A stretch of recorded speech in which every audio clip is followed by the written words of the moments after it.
मुंबईत मनसेला सोबत घेण्यास काँग्रेसने विरोध केलाय। दुसरीकडे शरद पवारांच्या राष्ट्रवादीने मनसेसोबत सावध भूमिका घेतली।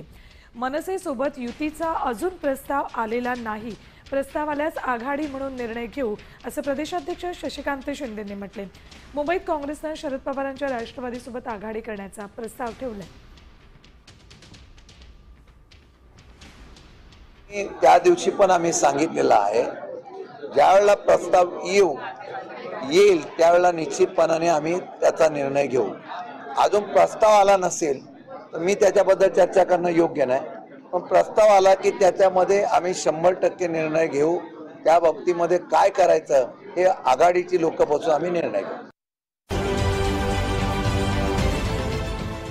देश विदेशातील प्रत्येक घडामोडींचे लाईव्ह अपडेट मिळवण्यासाठी आता साम टीव्हीच्या सर्व सोशल मीडिया प्लॅटफॉर्मला लाईक, फॉलो आणि सबस्क्राइब करा। तसंच सर्व नोटिफिकेशनसाठी बेल आयकॉन प्रेस करायला विसरू नका।